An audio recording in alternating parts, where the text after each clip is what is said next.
good? Yeah. All right, we're gonna get them walking to the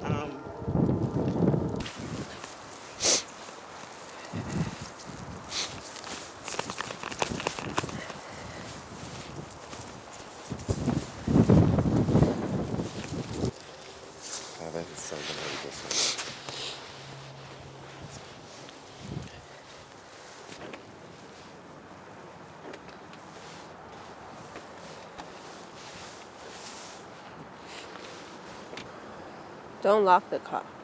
All right, so I just want to introduce you first of all.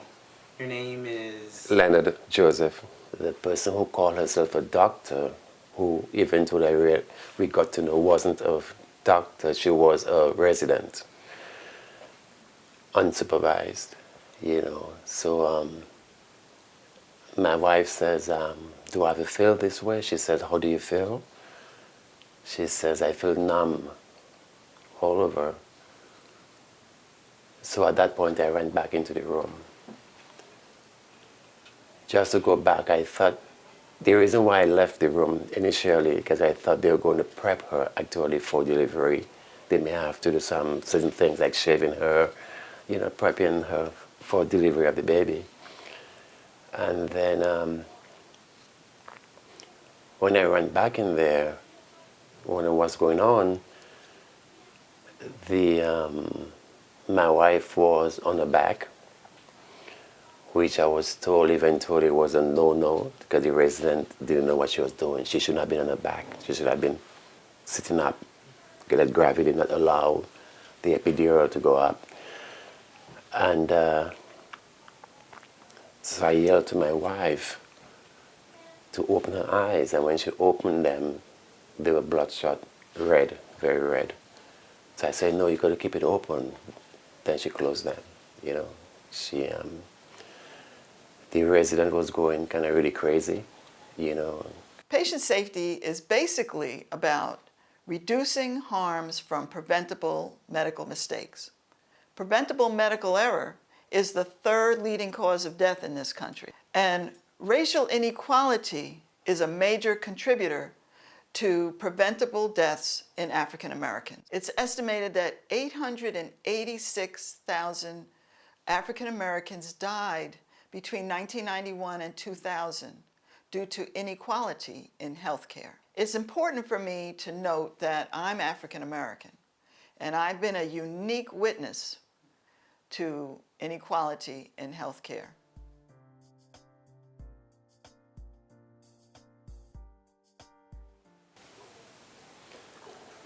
Then they took her out and took her to the ICU, my wife. She had all kind of tubes, all kind of stuff going on with her. And got to know after the fact that she coded. What happened, like I said, is that she gave an epidural which she shouldn't have given, knowing that there were the red flags. You should have stopped. I also got to know that the resident actually told the attendant that she was in a hurry. So to give an example about how serious this problem is, I have some statistics. African American women are 3 to 4 times more likely to die during and after pregnancy. The infant mortality rate is higher. And the death rate for breast cancer among African American women is higher than for white women. And this affects African American women no matter their educational background, whether they're rich or poor, or whether they have insurance or not. You have to know and be aware, sadly, that you're a minority person. And most likely, the people who are going to take care of you are not going to give you the kind of care they will give someone who's not a minority. I believe if my wife was not black, and I'm saying that based on my own research, where it shows that minority women die at a higher rate in childbirth than non-minority women, blacks, Hispanics, other. I believe they should not trust, I'm sorry to say it, but no, don't trust your doctor. I've been, I'm a physician, Yes. and so my life has been trying to do what I can to help other people in the areas that I have talent, knowledge, and skills. These things they were well described by a distinguished African-American psychiatrist named Chester Pierce. He first used the term of microaggressions, where people slight you, and they're not always micro. They can be macro too. They can be very large, but and they don't necessarily realize they're doing it, but they're not giving you respect. Immediately, what percolates up is the fact that there's so much of that goes on in medicine, and it's really, I was just appalled and really shocked to know the extent of it. I was not surprised. I grew up in the South. I know racial prejudice and so forth, but I was shocked as to how intense it was, how well documented it is. It's unquestionable. It's not like, things are being thought about or dreamed about or accused, but it's well documented. There's been more than enough study of this problem, and plenty has been written and recommended. But research on medical care confirms that subconscious racial bias leads to unequal treatment and poor outcomes. African Americans get less pain medication after broken bones. There are fewer tests for heart disease done on African Americans, and white doctors spend less time with their patients of color. Again, for me, I never really think of it as a race thing. Because I don't think it's always a race thing. My thing is always, okay, if I go to the best doctor and I do blah, blah, blah, and in speaking with you, and I was like, I guess it is possible that not all doctors do it, but it is possible that even though you go to the best, you may not get the proper care. So for me, I always have this hesitation in the back of my mind, like, will they take the time to really talk to me? If you're bleeding and you had a baby, you might bleed to death because you don't bring it up again because someone dismissed your complaint at first. Or you might mention it and the nurse may not be as concerned as she should be. So a person can bleed to death in the hospital if they're not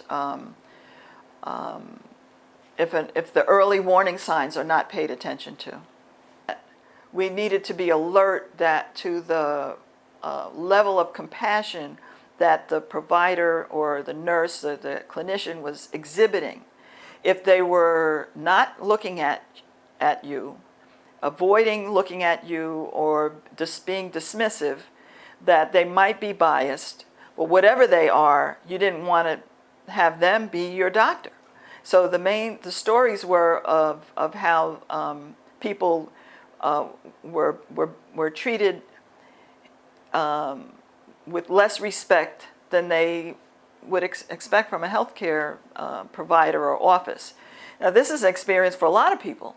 So it may turn out that our solution will be almost a generic solution that all women should use, that every person should use when they go to get healthcare services, that they should expect to be treated with compassion and respect.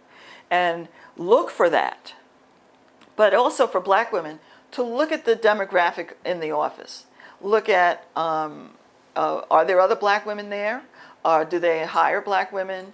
So, this is one of the ways that you can, for a black woman to feel more comfortable and to expect that they should be able to make a headway in getting, having a good connection with their provider, regardless of their skin color.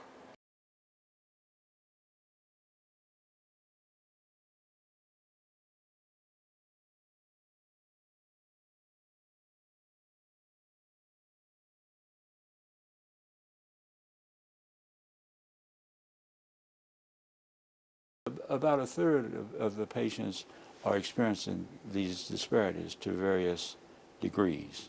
So it's not everybody, you know, every African American or every Asian person, no matter what, every woman's going to get disparate care. That's not the case. But there shouldn't be any getting disparate care. You know, people should be able to be expected to be treated equitably.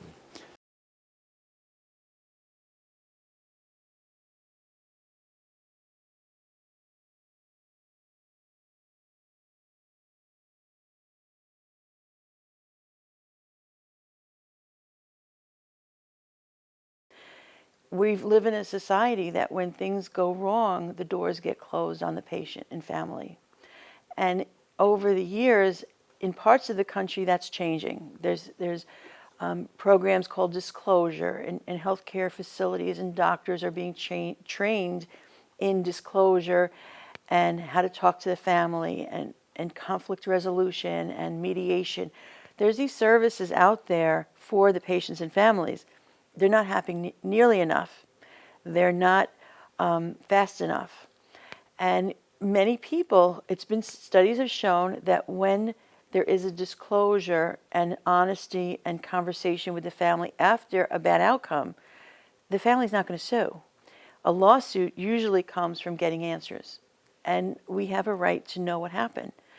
So many cases, if a patient and their family want to know what happened and they're not getting the answers, they're going to have to seek legal consult to get that information.